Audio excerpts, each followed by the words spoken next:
Aqui nos estúdios da Rádio Cultura de Timbó, nós estamos recebendo o Dr. Alessandro Hoffman, ele que é urologista, e ontem foi o dia do urologista. E a gente programou essa entrevista para o dia de hoje, para fazer essa homenagem a todos os urologistas aqui da nossa região, da nossa cidade, da nossa região, e para entender um pouco melhor essa especialidade. Muito bom dia, doutor Alessandro. Bom dia a todos, bom dia a todos os ouvintes. É um prazer estar aqui de novo com vocês. Muito bem, vamos entender um pouco mais sobre a urologia, então, essa especialidade que é tão importante. Primeiro, doutor Alessandro, quanto tempo de estudo para se formar um urologista? Olha, desde a faculdade, a gente soma em torno de 11 anos. São 6 anos de faculdade, 2 anos de residência em cirurgia geral e mais 3 anos em urologia. 11 anos total. 11 anos para você poder atuar, então, como urologista. Isso. É bastante tempo de estudo, né? E um estudo técnico, um estudo aplicado. Quando que uma pessoa deve procurar um urologista, afinal? Na realidade, sim, existem muitas campanhas agora, já difundido bastante, que a gente deve fazer um acompanhamento regular, tá? Porque a urologia trata do sistema urinário, tanto de homens quanto mulheres. Então, o acompanhamento, muitas vezes, deve ser feito frequentemente, uma vez por ano, mais ou menos, a gente recomenda. Muitas pessoas já têm algumas comorbidades que a gente já faz o acompanhamento. Por exemplo, tem cálculo de rins, a gente já faz um acompanhamento programado, entendeu? Pois é, cálculo de rins. Me fala que a última crise foi recente aí. Já tá vendo até a água aqui em cima, né? Doutor, a gente estava até comentando aqui, a urologia é uma especialidade que a gente, pelo menos aqui na nossa região, a gente não vê muitas mulheres, mas o doutor falava em off aqui que já temos mulheres atuando nessa especialidade. Sim, antigamente a urologia era quase 100% homens, mas acho que de uma década para cá, assim, como eu estava falando até na minha residência, eu tinha colegas que faziam urologia, aumentou muito o número de mulheres fazendo a especialidade de urologia. Então, é claro que não vai ser em 10 anos que vai mudar essa situação, mas certo. Já tem muitas mulheres já nesse campo da urologia. E é um campo vasto, que existe muita parte a gente chama de uroginecologia, que é a parte do tratamento da parte da mulher também, como incontinência urinária, tratamento de outras causas que pode ajudar, e geralmente a mulher faz esse tratamento também, junto. Certo, porque também a urologia é uma especialidade que não é só dedicada aos homens, né? Sim. É dedicada também às mulheres, ao trato urinário de homens e mulheres. Sim. Então, por isso, essa normal que as mulheres também estejam se formando, se especializando nessa área. Agora, doutor, uma dúvida sempre que é muito comum, e a gente comentava também isso aqui antes da gente começar a entrevista, é a questão do urologista e do oncologista, né? Porque o urologista normalmente, agora em se tratando de um dos principais problemas para os homens, que é a questão da próstata, quem identifica o problema é o urologista, é isso? Isso. Geralmente é o urologista que identifica, o que faz o diagnóstico, ou até às vezes até no posto de saúde, mas na especialidade geralmente é o urologista que identifica o diagnóstico, ou faz o diagnóstico geralmente de câncer de próstata. Posteriormente, se faz um trabalho associado entre o urologista e o oncologista. Geralmente, quando é um câncer de próstata, se for necessário operar, é o urologista que faz. A parte secundária, que é o tratamento secundário, que pode envolver uma quimioterapia, uma radioterapia, outro tipo de tratamento, geralmente é o oncologista que faz. Na realidade, assim, é difícil separar as duas especialidades. Eles trabalham juntos. No posterior ao diagnóstico, eles trabalham juntos. Certo. E a próstata é o principal, o principal tratamento, é o principal problema que leva os homens a procurar o urologista? Hoje em dia, sim. Tá? Hoje em dia, também muito pela campanha maciça que a sociedade faz de urologia para o diagnóstico e tudo sim, a preocupação maior, a prevenção que o homem vai ao urologista o acompanhamento, tudo. O câncer de próstata é o principal.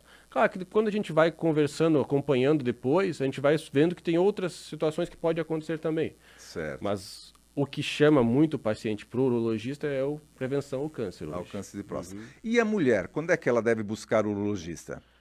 A mulher tem várias situações, que nem tu falou ali. O urologista trata muito do sistema urinário, que envolve rins, bexiga. Então, ou seja, muito de cálculo renal, a mulher pode vir, geralmente com incontinência urinária, que é aquela perda de urina aos esforços, também é uma situação que vem muito a mulher ao urologista. Problemas de bexiga também, que às vezes pode acontecer alguma coisa. Então, a mulher é muito mais a parte de... Claro que o cálculo é uma coisa é metade, metade, não tem como a gente ver, mas a mulher Certo. procura muito mais o urologista, digamos, pela parte da incontinência, pela parte da perda de urina que acontece. Qual é a diferença da enurese noturna e da incontinência urinária? A incontinência urinária, ela não ocorre só à noite, ela ocorre o dia inteiro. Ela não tem um dia, uma situação, tá? O paciente não consegue segurar o xixi, tá? Certo. Por vários motivos. Às vezes até um problema de próstata, um problema de medula, um trauma raquimedular que pode deixar a pessoa incontinente, cirurgias e tudo mais, tá? A enurese noturna geralmente é muito mais comum até em crianças, tá? Certo. E ela acontece à noite quando a pessoa está dormindo.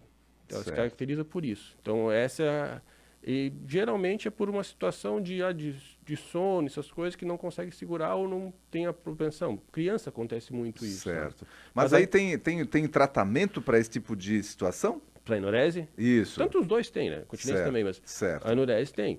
Tem algumas situações que a gente pode pensar em conversar.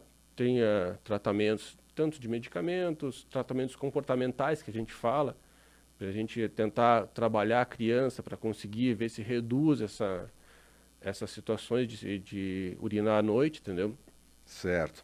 E a incontinência também tem tratamento. Tem, tem. Uhum. O que vai valer muito para o tratamento da incontinência é a causa da incontinência, entendeu? Então, Certo.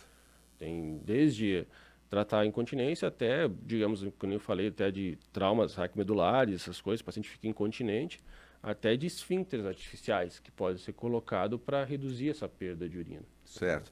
Uma outra situação que eu vi que é tratada pelo urologista, que é a cistite. O que é a cistite? Sim. Cistite, assim, é uma doença muito comum em mulheres. Mulheres, a gente sabe que sempre vai ter. A cistite, na realidade, sim, é a infecção urinária da bexiga. Ah, Não é na certo. bexiga, a infecção urinária que ocorre na bexiga. É muito comum em mulheres, tá? Grande maioria acontece nas mulheres, tá? Então, é uma infecção, a bactéria, que acaba fazendo uma infecção. Tem mulheres que têm muito mais propensão a ter, tá? Tem alguns fatores, o principal de todos é a falta de líquido, que a gente Certo. sabe, entendeu? Certo. Quando a gente conversa, assim, principalmente com as pessoas, com as mulheres também, a gente conversa assim, ó, tomar bastante água, líquido, procurar não segurar muito o xixi, porque às vezes travar muito, isso demora muito. Então, claro que não precisa cada 20 minutos, de hora em hora, mas tem uma frequência regular de urinar, entendeu? Para não ficar Certo. coletando muita urina lá dentro. Certo. A cistite, então, é uma infecção urinária, mas nem Isso. toda infecção urinária é cistite. É, Ou normalmente isso. é? Não, nem toda, porque infecção urinária se caracteriza, então, se a gente fosse pensar assim, do rim até a bexiga, entendeu? Certo. A cistite seria só da bexiga. Só da Se a bexiga. gente fosse pensar assim, uma infecção urinária pielonefrítica, a infecção no rim, também é infecção urinária, ali é outro órgão. É entendeu? outro órgão, certo, entendi. E agora vamos falar um pouco do cálculo renal, que é outro problema que é muito comum, que incomoda bastante as pessoas. O cálculo, como é que ele se forma? Como é que é a formação do cálculo renal, né? Sim. Como é que, por que a pessoa sente essa dor tão aguda quando tem, né, ali essa situação do cálculo renal? O cálculo renal, geralmente, ele é formado por cristais, que a gente chama, sabe?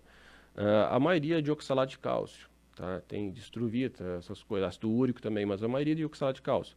Então, esses cristais, na realidade, são excretados no rim, tá? E eles acabam acumulando dentro do rim. Com esse acúmulo ali, eles vão se agregando e vão formando esse cálculo. Ou seja, eu converso com os pacientes assim, a gente falar mais leigo, são areiazinhas que ficam ali dentro, Certo. e vão se agregando e vão se acumulando. Na realidade, assim, ele não nasce do nada, ele cria ali dentro. Ele vai se agregando e com o tempo vai crescendo. Vai crescendo vai isso. aumentando, tá?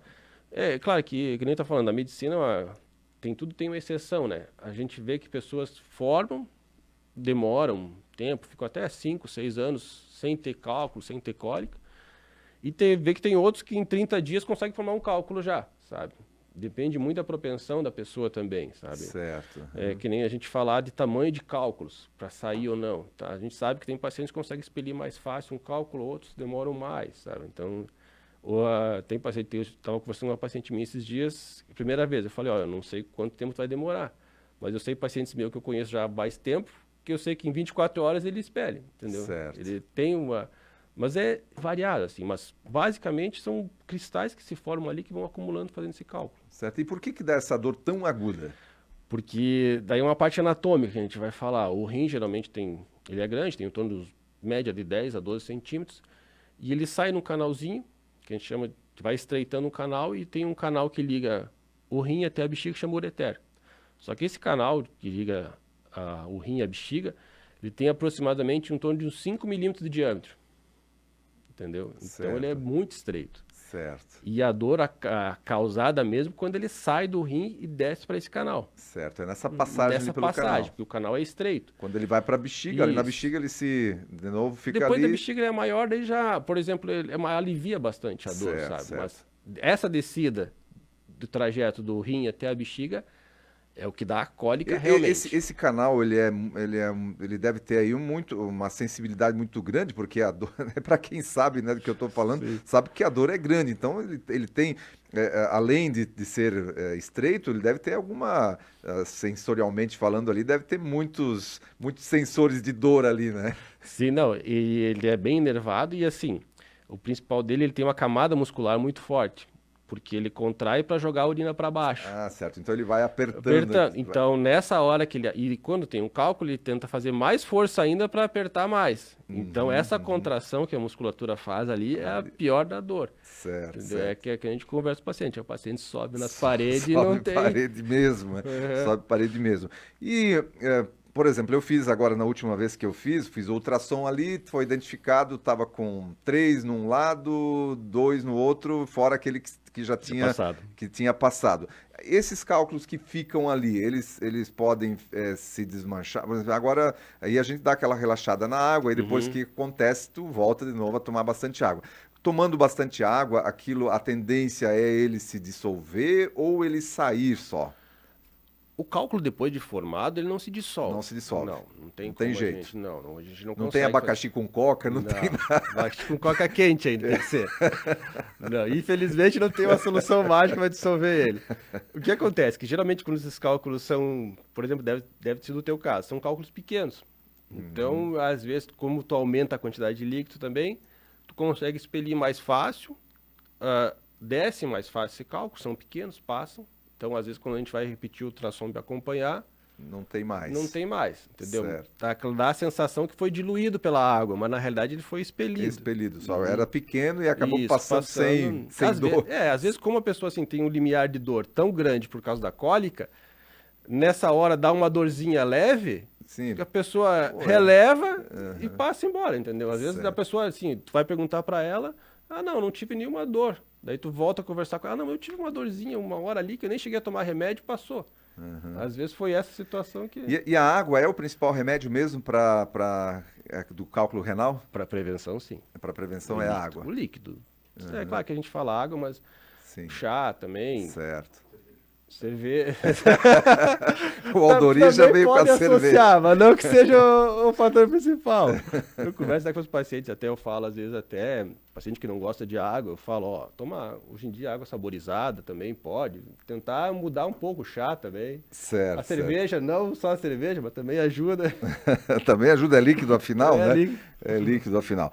E, doutor, uma das especialidades também que é tratada aí pelo urologista é a questão da disfunção erétil e infertilidade masculina. Isso tem tido muita procura, essa especialidade da sua área? Sim, sim. Isso, a disfunção erétil é uma coisa recorrente que a gente acompanha bastante, sabe? E a gente fala de disfunção erétil como uma doença múltipla, porque ela tem vários fatores Certo. que podem influenciar na disfunção, sabe? Psicológico, mas tem Psicológico. funções físicas também. Tem. Eu falo assim que é uma doença, eu converso com o paciente, é uma doença multifatorial. Hipertensão pode causar, diabetes tem um fator preponderante, diabetes mal controlada, quanto mais tempo mal controlado, tem um fator preponderante na disfunção. Obesidade, a gente sabe, sedentarismo, tabagismo também é outro fator muito importante. O baixa de hormônio, a gente pode até falar também, que é uma situação de testosterona mais baixa, também pode ocorrer. O estresse. Certo. Isso também, querendo ou não, assim, a gente nunca pode associar totalmente ao estresse, mas é um fator que está junto, entendeu? Então, na disfunção erétil, a gente tem que sentar com o paciente e conversar sobre vários fatores que podem estar... mas é uma doença recorrente, ainda mais hoje em dia, com toda essa situação que a gente está vivendo, tudo isso acabou exacerbando muito mais as situações, tá? Então, tratamento existe, tá? Desde medicamento, tem, em últimos casos, até cirurgia a gente pode pensar em fazer. Tá? Mas existe tratamentos que são bem aceitos pelos pacientes e tudo mais. Então, é bem tranquilo. Os homens já estão mais abertos aí para buscar tratamento e ajuda nesse sentido. Muito, muito. Assim, é claro que a gente tem muito essa arraigada que o homem é muito mais de casa, não vai no médico, mas hoje em dia, assim, a procura é muito grande, sabe? Assim, certo. O homem está se preocupando muito mais com a sua saúde, saúde. Então, ele se preocupa. Então, claro que tem pessoas que demoram para vir, mas tem pacientes que já estão ali rápido. Não, aconteceu alguma coisa, já estou indo procurar ver o que é. Hoje em dia, com a internet, ajuda muito, porque também ajuda o paciente a ter alguma ideia do que está acontecendo, entendeu? Então, as informações que tem ali são muito grandes. Então, ajuda o paciente a alertar também.